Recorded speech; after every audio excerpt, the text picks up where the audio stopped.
The great chamber of the Galactic Council was built to make visitors feel small. Its walls curved upward like the inside of an egg, covered in lights that showed the stars and planets of 1,000 worlds. Representatives from 47 species sat in floating seats that circled the central speaking platform. Some breathed oxygen, some breathed methane, some did not breathe at all, but all of them had come together to discuss the business of civilized space. Ambassador Kethrol of the Vorix hegemony stood at the center of the platform. He was tall, even by the standards of his people. 8 limbs extended from his armored body, each one ending in claws that could cut through steel. His exoskeleton was the color of dry blood, and it had stopped plasma fire on 3 different battlefields. When he spoke, his words came through a translator device that hung around his neck like a pendant. "Fellow representatives," he said, his voice carrying a tone of amusement that needed no translation. "We have received a most unusual request from our newest members." He gestured with 2 of his arms, and a holographic document appeared in the air above him. The words were in the standard galactic script, but the meaning made several representatives lean forward in confusion. "The humans," Kethrol continued, "have formally requested that their species be banned from participating in ground combat operations during joint military exercises." The laughter started with the Dasari delegation. Their kind were tall and thin, with skin that could change color based on their emotions. Right now, they were all turning bright yellow, the color of amusement. The sound they made was like wind through hollow tubes, and it spread quickly through the chamber. The Vorix joined in next. Their laughter was harsher, more like the clicking of stones against metal. The Dren, small creatures covered in soft fur, bounced in their seats with high-pitched giggles. Even the Mindari, beings made of living rock who rarely showed any emotion at all, seemed to rumble with something that might have been quiet chuckling. Kethrol waited for the noise to die down. He was enjoying this. The humans were the newest species to join the Galactic Council, having only made contact with civilized space 3 standard years ago. They came from a small blue planet in an unremarkable solar system, and everything about them seemed unremarkable too. They were soft. Their skin had no natural armor. They had only 4 limbs, and those limbs contained fragile bones that could break under pressure. They had only 1 heart, which meant a single well-placed strike could kill them. They could not regenerate lost body parts. They could not survive in vacuum. They could not see in the dark without technological help. By every measure that mattered to the warrior species of the galaxy, humans were among the weakest beings ever to achieve SPA-CEFLIGHT. And now they were asking to be banned from combat. "Tell me," Kethrol said, looking toward the human delegation, "what exactly are you afraid of? Surely you do not think that our joint exercises are too dangerous for you. We have safety protocols, training weapons, medical teams standing by." The human delegation sat in a small section of seats near the back of the chamber. There were only 3 of them. They wore simple gray uniforms with no decorations or medals visible. The one in the center was an older female with short gray hair and lines on her face that showed her age. Her name, according to the records, was Admiral Chan Wei Lin. She stood up slowly. She did not seem embarrassed by the laughter. She did not seem angry. If anything, she seemed tired, like someone who had tried to explain something many times before and knew they would have to try again. "Ambassador Kethrol," she said. Her voice was calm and even. "Thank you for bringing our request before the Council. We understand that it may seem strange, but we believe it would be better for all parties involved if human forces were restricted to support roles during joint operations. At least for now. Better for all parties?" Kethrol repeated. "You mean better for yourselves. You are afraid of being hurt." "No, Ambassador. That is not what I mean." "Then explain." Help us understand why a species that wishes to be taken seriously as members of this council would volunteer for restriction, would admit to weakness so openly. Admiral Chun looked around the chamber. She saw the amusement on dozens of different faces. She saw the dismissal. She saw species who had fought wars across star systems, who had conquered worlds, who had evolved natural weapons that made them deadly from birth. None of them took her seriously. None of them saw her people as anything more than a curiosity. Good, she thought. That was exactly how she wanted it. For now, we are a young species, she said carefully. We have only recently joined the galactic community. There is much we do not understand about our new allies. Much that they do not understand about us. We believe that integration should happen slowly. That trust should be built through cooperation in peaceful matters before we stand together on battlefields. The Dazari representative made a sound of dismissal. Pretty words. But they hide the truth. You are simply afraid. Perhaps, Admiral Chun said.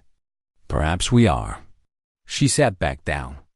The laughter resumed, louder this time.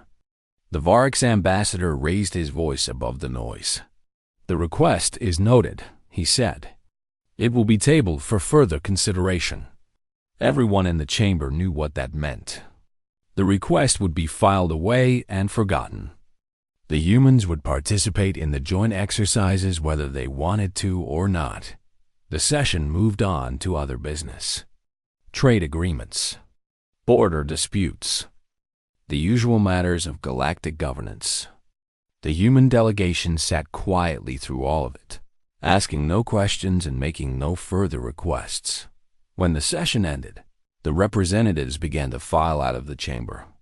The Vorix ambassador walked past the human delegation without acknowledging them.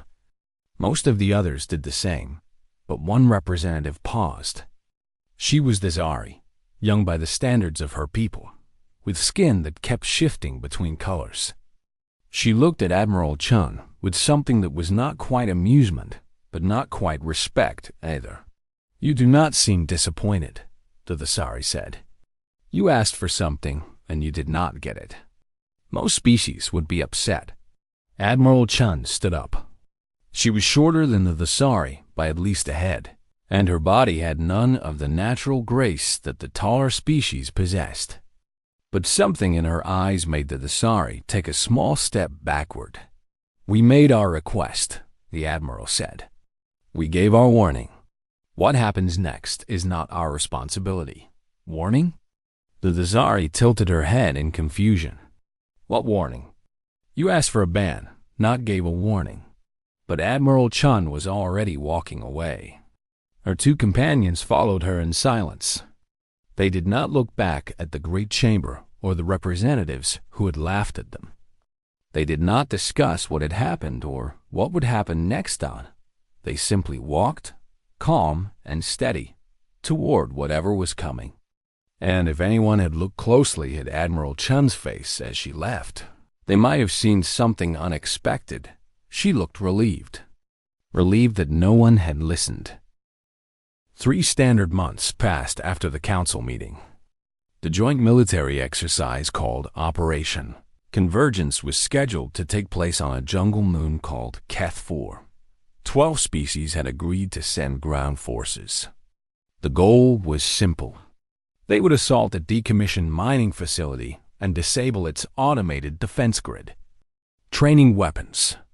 Safety overrides. No real danger. The humans were assigned to support roles, just as they had requested. But they had not been banned. The council had decided that keeping them in the rear would be enough to protect them while still allowing them to participate. A compromise that made everyone happy. Or so the commanders believed. Sergeant Major Ricardo Torres stood at the edge of the landing zone and watched the other species prepare for battle. He was a large man, broad across the shoulders, with dark skin and gray hair cut close to his skull. He had served in the human military for 32 years. He had seen things that still woke him up at night. But he kept his face calm as he watched the Vorax warriors march past. They were impressive. He had to admit that. Their blood-red exoskeletons gleamed in the pale light of Keth-4's sun. They moved in perfect formation, their 8 limbs working in rhythm. Each one carried weapons that could punch holes through armored vehicles. Their commander, a massive specimen named Vethrix, walked at the front with the confidence of someone who had never lost a fight. The Dasari came next. They were thinner than the Vorax, almost fragile-looking, but Torres knew better. Their bodies could regenerate from almost any wound. Cut off an arm, and it would grow back within hours. Pierce their hearts, and they had 3 more. They were hard to kill in ways that most species could not even imagine. The Mendari brought up the rear. They were the slowest of the ground forces, but also the most durable. Their bodies were made of living stone, dense and heavy. Plasma fire left scorch marks on their surface, but rarely did real damage. They carried no weapons because they did not need them. Their fists could crush metal. Torres watched them all pass by. Then he turned to look at his own people. There were 12 humans assigned to Operation Convergence. 12 soft, fragile, unremarkable humans in their gray uniforms. They carried standard equipment, communications gear, medical supplies, emergency rations. They were here to provide logistic support while the real warriors did the real fighting. Corporal Elena Vasquez stood beside Torres. She was younger than him, maybe 30, with dark hair pulled back in a tight braid. She had a scar on her left cheek that she had never explained. Right now, she was checking her equipment for the 3rd time. "They're not going to listen to us," she said quietly. "Are they?" Torres shook his head. "They never do. Not at first. And when things go wrong, we do what we always do. We survive. We help whoever we can help. We bring our people home." Vasquez nodded. She finished checking her gear and looked toward the jungle that surrounded the landing zone. It was thick and dark, filled with plants that no human had ever seen before. The survey teams had said it was safe. The local wildlife was mostly small and harmless. Nothing to worry about. Torres did not believe them. He had learned a long time ago that jungles were never safe. No matter what planet they were on, the exercise began at dawn. The main force moved toward the mining facility through the jungle. The humans stayed behind at the command post, monitoring communications and tracking the movement of the assault teams. Everything went according to plan for the first 2 hours. Then the ground started to shake. At first, it was barely noticeable. A small vibration that made the equipment rattle. The Vorax commander reported it as a minor seismic event and ordered his troops to continue. The assault teams were less than a kilometer from their target. Victory was close, but the shaking grew stronger. And then the ground began to crack. Torres was the first to understand what was happening. He had spent time on Earth, in places where large predators still lived. He knew the signs. The vibrations were not coming from deep in the ground. They were coming from just beneath the surface. Something was waking up. "Get me a channel to Commander Vethrix," he ordered. Now, the communications officer worked quickly, but the connection was full of static. The seismic activity was interfering with their signals. By the time Torres got through, it was already too late. The first thornback burst out of the ground directly beneath the Vorax formation. It was massive.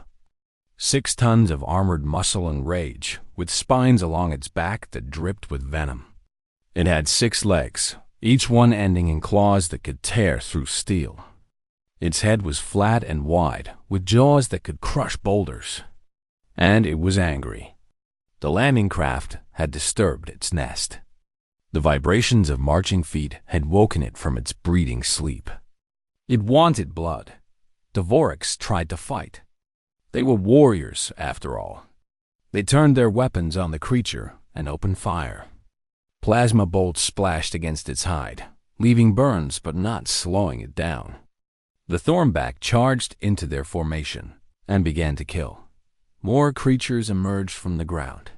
5, 10, 20. The survey teams had missed them because they lived underground, dormant for months at a time. But now they were awake, and they were everywhere. The communications filled with screams. Vorix, Thazari, Mendari, all of them calling for help, reporting casualties, demanding backup. The safety overrides on their trained weapons were useless against real predators.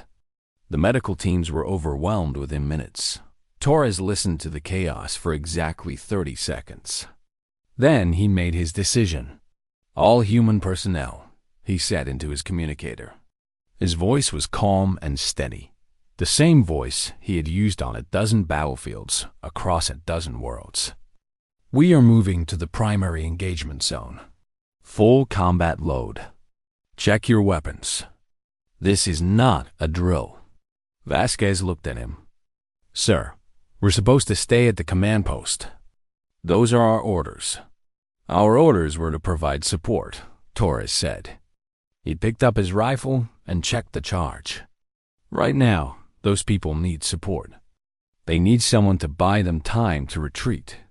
They need someone who won't stop fighting until the job is done. He looked at his team. 12 humans. Soft, fragile, unremarkable, but none of them hesitated. None of them argued. They simply picked up their weapons and followed him into the jungle, toward the sounds of screaming, toward the monsters. The last thing the command post recorded before the communications went completely dark was Torres's voice, calm and clear above the distant roar of Thornbacks. All allied units, fall back to extraction point 77 Mark III.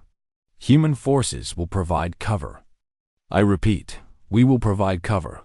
Then there was only static. The emergency command post had been set up 30 kilometers from the exercise zone.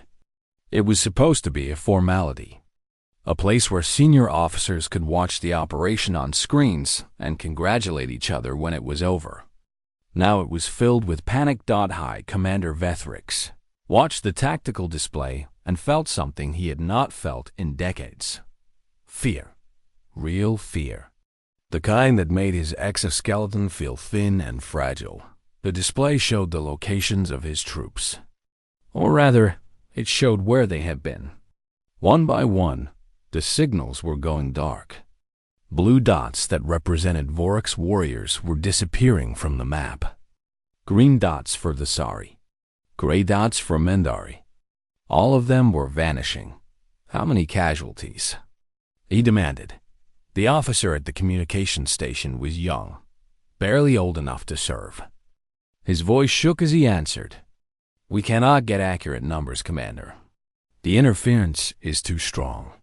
But based on the signals we have lost, at least 40% of the ground forces are either dead or unable to communicate. 40%. In less than an hour.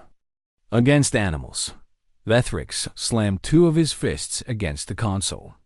His people were dying out there, and he was stuck in this room, watching dots disappear from a screen.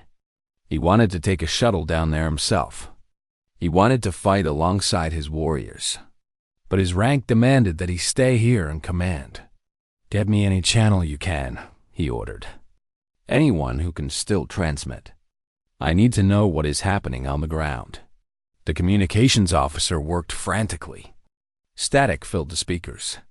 Broken voices came through in fragments, screaming, gunfire, the deep rumbling roar of Thornbacks. And then, cutting through all the noise, a single clear transmission.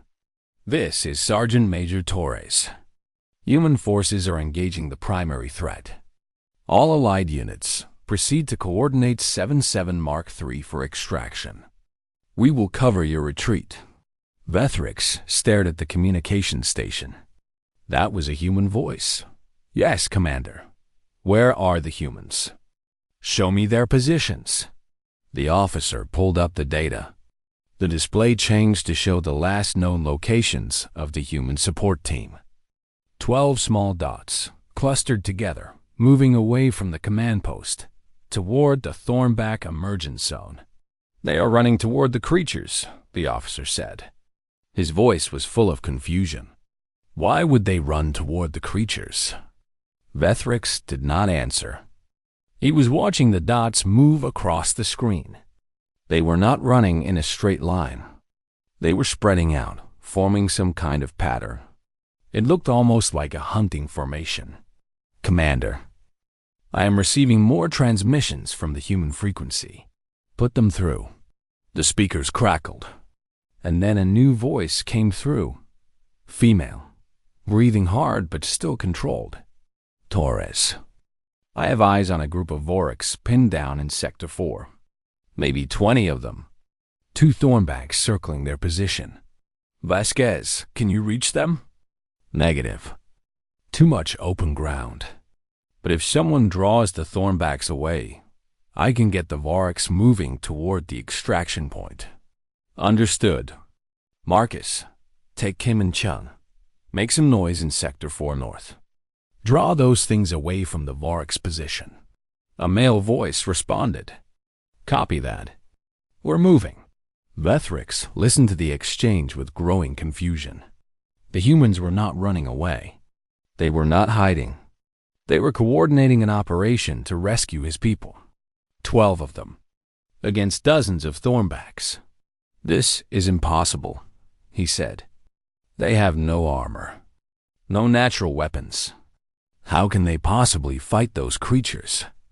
No one in the command post had an answer. The next hour was the longest of Vethrix's life. He sat in that room and listened to the human communications. He heard them call out enemy positions. He heard them coordinate movements. He heard them take casualties and keep fighting anyway. He heard a human named Kim report that his arm was broken. Then heard him continue providing cover fire for another 15 minutes before Torres ordered him to fall back to a medical position. He heard a human named Chun get separated from her unit, track through hostile territory alone, and link up with a group of Thesari who had been cut off from the main force. He heard Vasquez singing. Actually singing. Some kind of human song with words he could not understand. She was singing while she ran through a jungle full of monsters, carrying a wounded Vorix warrior on her back dot, and through it all, he heard Torres. The sergeant major never raised his voice, never sounded panicked. He gave orders calmly and clearly, moving his people like pieces on a game board. Always one step ahead of the Thornbacks, 17 minutes after the humans went dark. The first survivors began reaching the extraction point. Vorix, Thesari, Mendari. They came stumbling out of the jungle, wounded and terrified. But alive and behind them, holding the line, were humans. Vethrix requested visual feeds from any surviving drones. Most of them had been destroyed, but one was still operating near Sector 4. The image it sent back made him freeze. 3 humans were fighting a Thornback. Just 3 of them, against a creature that weighed 6 tons and had already killed a dozen Vorix. They were not trying to kill it. They were not even really trying to hurt it. They were just keeping it busy, distracting it, making it focus on them while wounded allies escaped behind them. One of the humans took a hit from the Thornback's tail. The impact sent him flying into a tree. Vethrix saw the way his body bent. He knew that kind of impact would have cracked even a Vorix exoskeleton. The human should have been dead, but he got up. Slowly, painfully, but he got up. He picked up his weapon and started shooting again. "Impossible," Vethrix whispered. "That is impossible." The human kept fighting. His movements were slower now, and he was clearly in pain. But he did not stop. He did not run. He just kept shooting, kept drawing the Thornback's attention, kept buying time for others to escape. The drone feed cut out a few minutes later, but the communications continued, and the survivors kept coming out of the jungle. For 14 hours, the humans held the line. 14 hours of fighting, of running, of carrying wounded allies through hostile territory. 14 hours of doing the impossible. And then, finally, Taurus's voice came through one last time. All surviving Allied forces have reached the extraction point. Human forces are falling back. Mission complete. Vethrix looked at the tactical display. The 12 dots that represented the human team were still visible, moving slowly toward the extraction zone. But not all 12 were moving. Some of them were being carried and one of them had stopped moving entirely. "Get me a shuttle," Vethrix ordered. "I am going down there myself." No one argued with him. 1 week after the disaster on Keth 4, the Galactic Council called an emergency session. The Great Chamber was full again, all 47 species represented. But no one was laughing this time. No one was making jokes about soft, fragile humans. Admiral Qian Wei-Lin stood at the center of the speaking platform. She was wearing the same simple gray uniform she had worn at the last session. Her face showed no emotion. Behind her, a holographic display waited to be activated. "Representatives of the Council," she began, "you have received the official reports from Operation Convergence. You know the numbers. 63 Allied personnel dead, 112 wounded. Property damage in excess of 40 million credits." She paused. "And you know that without the intervention of human forces, those numbers would have been much higher." Ambassador Cathrall spoke from his seat. His voice was quieter than it had been at the last session. His nephew had been on Keth 4. His nephew had been one of the survivors. "We have read the reports," he said. "But reports are just words on a screen. We want to see. Show us what happened." Admiral Chun nodded. She touched a control on her wrist, and the holographic display came to life. The footage was collected from multiple sources. Salvaged drone cameras, helmet recordings from survivors, emergency beacon logs. The quality was poor in places, broken up by static and interference. But what it showed was clear enough. The first clip showed the initial Thornback emergence. Council members watched as the creature burst from the ground and tore into the Vorax formation. They saw warriors with blood-red exoskeletons get thrown through the air like toys. They saw plasma bolts splash harmlessly against the monster's armored hide. They saw the formation break apart in seconds. Then the footage cut to the human. Response. 12 gray figures moving through the jungle. They were not running in panic. They were advancing with purpose, spreading out into a formation that covered maximum ground. Their weapons were smaller than the plasma rifles the Vorax carried. Their armor was thin fabric that would not stop a Thornback's claws. But they moved like they knew exactly what they were doing. The next clip showed Corporal Vasquez finding the wounded Vorax. He was nearly twice her size. His exoskeleton cracked in 3 places, venom from a Thornback spine spreading through his body. A Vorax medic would have called for evacuation and waited for transport. Vasquez did not wait.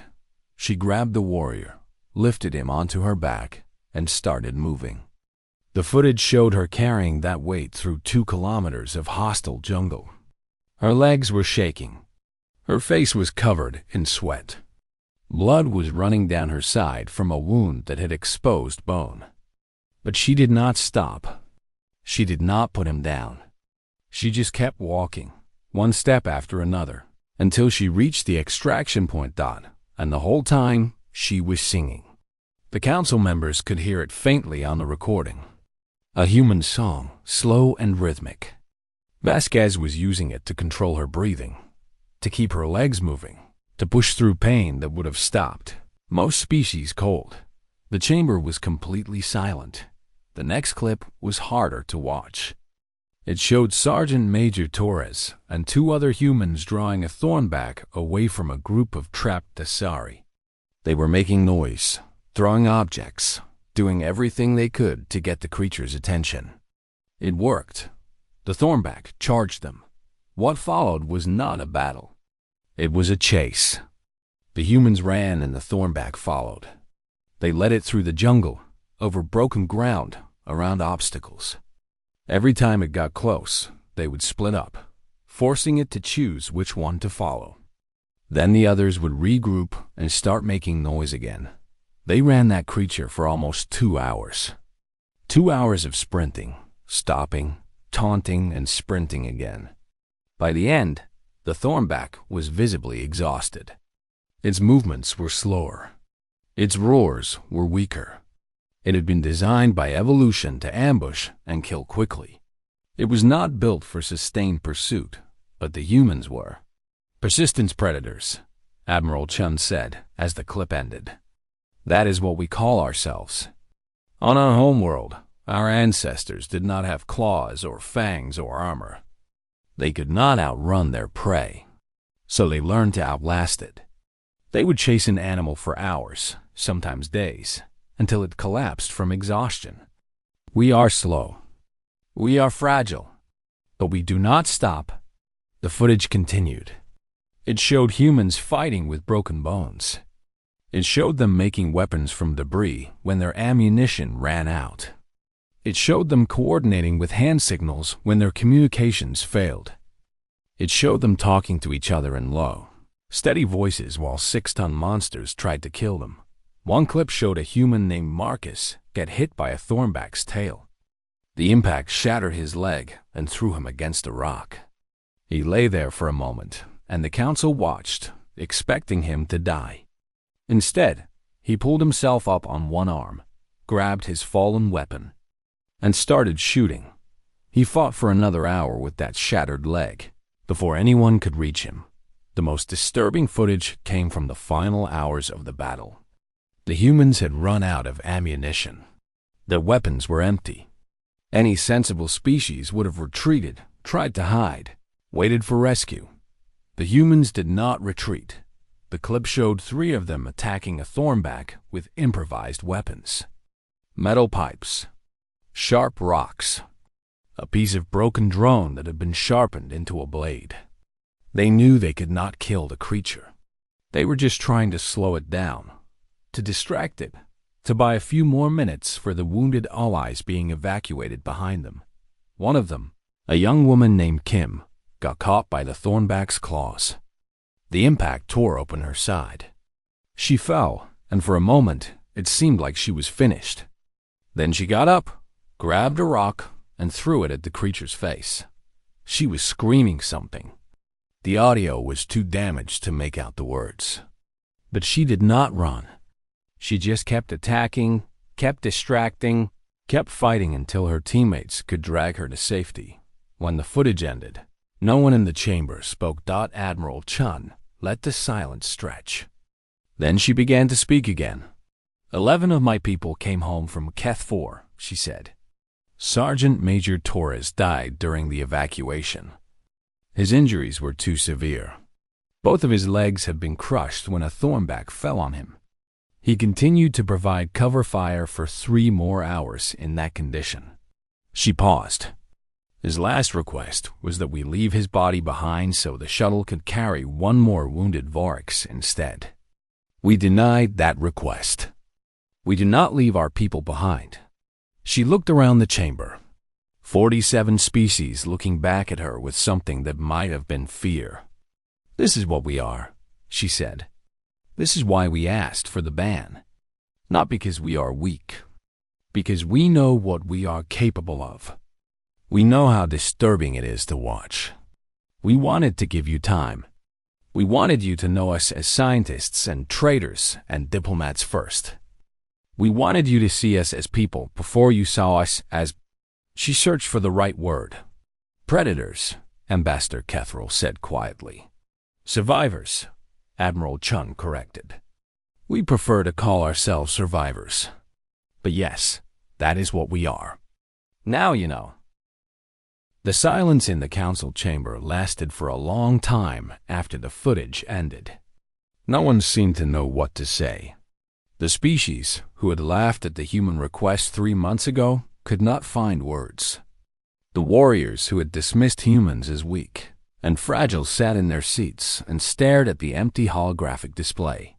Finally, the Dasari representative stood up. Her name was Kala, and she was one of the survivors from Keth 4. Her body was still healing from wounds that would have killed most species twice over.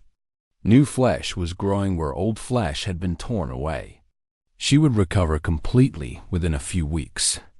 But she would never forget what she had seen on that jungle moon. "Admiral Chun," she said. Her voice was steady, but there was something new in it. Something that sounded almost like respect. "I was trapped in Sector 7 during the attack. My unit was cut off. We had 3 wounded who could not walk and 5 thornbacks circling our position. We were preparing to die." She paused. The chamber was completely quiet. Then a human appeared. A female. She was alone. She came running out of the jungle like she was not afraid of anything. She had a weapon in one hand and a medical kit in the other. She looked at our wounded, looked at the thornbacks, and then she started laughing. "Laughing?" Ambassador Cathrall asked. "Yes." She said something in her own language. Then she said it again in Galactic Standard. She said, "Only 5 of them?" I thought this was going to be difficult. Kala shook her head. She was not joking. She actually believed it. 5 creatures that had killed dozens of orcs, and she thought it would be easy. What happened next? Someone asked. She told us to pick up our wounded and move toward the extraction point. She said she would keep the thornbacks busy. I told her that was impossible. 1 human against 5 of those monsters. She would die in seconds. Kala's skin changed colors, shifting through shades that the translator could not quite interpret. She smiled at me. She said humans do not die in seconds. Humans take a very long time to die. Then she ran straight at the thornbacks. The chamber stirred. Species exchanged glances. This was not how prey was supposed to behave. This was not how weak creatures were supposed to act. She did not try to kill them, Kala continued. She just made them chase her. She ran through the jungle, and they followed. Every time they got close, she would change direction, climb a tree, jump over a ravine. Things they could not do. She led them away from us, one by one, until we were clear. She looked at Admiral Chun. I asked her why. Why risk her life for species who had mocked her people? She said it was not about us. She said humans do not leave anyone behind. Admiral Chun nodded slowly. That sounds like Corporal Chun. No relation to me, by the way. Common name among our people. She saved 11 Dasari that day. She did not ask for thanks. She did not ask for recognition. When we reached the extraction point, she just went back into the jungle to help more survivors. Kala sat down. I will never laugh at humans again. More voices began to speak. A Mendari representative, his stone body still showing scorch marks from thornback venom, described how a human had used himself as bait to draw 3 creatures away from a group of trapped Mendari younglings. A Vorax warrior told of being carried to safety by a human who was bleeding from wounds that should have been fatal. Story after story, from species after species. All of them describing the same thing. Humans who did not stop. Who did not give up. Who fought and ran and carried and bled and kept, going long after any reasonable creature would have surrendered to death. When the stories ended, Ambassador Cathrall rose to speak. His voice was different now. The mockery was gone. In its place was something that sounded almost like awe. We were fools, he said simply. We looked at your soft skin and your fragile bones and your single hearts, and we thought we understood what you were. We did not. We could not. He looked at Admiral Chun. You tried to warn us. You asked for the ban because you knew how we would react when we saw the truth. You were trying to protect us from our own fear. Yes, Admiral Chun said. That was part of it. What was the other part? The Admiral was quiet for a moment. When she spoke again, Her voice was softer, more honest. "We were also trying to protect ourselves," she said. "From what we become when we fight. From the thing inside us that does not know how to stop." She looked around the chamber. "We are not proud of what we are, Ambassador. We are a species that learned to survive by never giving up, never accepting defeat, never allowing ourselves to quit no matter how much it hurts. That made us strong, but it also made us dangerous. To ourselves, to others. We have a long history of violence, a long history of doing terrible things to each other and to other species. We came to the stars hoping to be better, hoping to build something new. But the old nature is still there. It always will be." The chamber was silent again.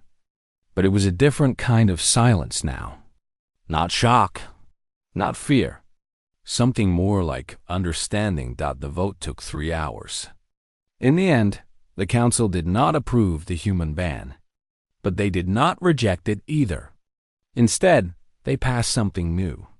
A resolution that designated human forces as primary responders for emergency and survival situations across council space. Not because humans were expendable, because humans were reliable. Because when everything went wrong and all hope seemed lost, humans would still be fighting, still be trying, still refusing to give up. After the session ended, Admiral Chun walked through the corridors of the council station. She was alone. Her aides had stayed behind to handle the administrative details. She wanted a few minutes of quiet. A young Vorix caught up to her near the observation deck. He was barely old enough to serve in the military, his exoskeleton still bright and new. But his eyes were older. He had been on Keth 4. He had seen things. "Admiral," he said, "may I ask you something?" "Of course." "The footage." "Corporal Vasquez." "She was carrying my uncle through the jungle. And she was singing." The young Vorix seemed confused. Why was she singing? Admiral Chun looked out the observation window. Stars filled the darkness. Thousands of them. Millions. Each one a sun with its own worlds, its own species, its own stories. "It helps us regulate our breathing," she said. "When we are carrying heavy loads over long distances, singing helps us maintain a steady pace. It keeps our bodies working efficiently. But there's more to it than that." "Is there not?" The Admiral smiled. It was a tired smile, but a real one. "Yes, there is more to it. Singing reminds us who we are. When we are hurt and scared and exhausted, when every part of us wants to give up, the songs remind us that we are still human, that we have not become the thing we are fighting. The songs keep us connected to each other and to ourselves. They help us remember why we are fighting in the first place." The young Vorix stared at her for a long moment. "You are a terrifying species, Admiral." "Yes," Chun's smile faded. "We know. That is why we asked for the ban. We were not trying to protect ourselves from you. We were trying to give you time to understand us before you saw what we really are." She started walking away. Then she stopped and looked back. "But there is something else you should know," she said. Something that the footage did not show. After the evacuation, when all the survivors were safe and the Thornbacks had retreated to their nests, my people gathered together. We were exhausted. Some of us were dying. But before we let the medics take us, we stood in a circle and we sang. A song for the ones we lost. A song for Sergeant Major Torres. A song to remind ourselves that we were still human. What was the song? Admiral Chun was quiet for a moment. It was a very old song, from a time before we knew there were other stars. It is about going home, about finding your way back to the people who love you, no matter how far you have traveled or how long you have been gone. She turned and walked away. The young Vorix watched her go, this small, fragile creature who commanded a species of relentless survivors, and he understood. for the first time, that humans were not afraid of the galaxy. They were not afraid of the monsters or the darkness or the endless void between the stars. They were afraid of losing themselves, afraid of becoming something that could no longer remember the songs. And they had asked for the ban not because they were weak, but because they wanted to protect everyone else from seeing what they might become. The young Vorik stood at the observation window for a long time after the Admiral left. He looked out at the stars and thought about persistence, about endurance, about a species that did not know how to quit, and somewhere in the distance, too faint to hear but too strong to ignore, he could almost imagine the sound of humans singing.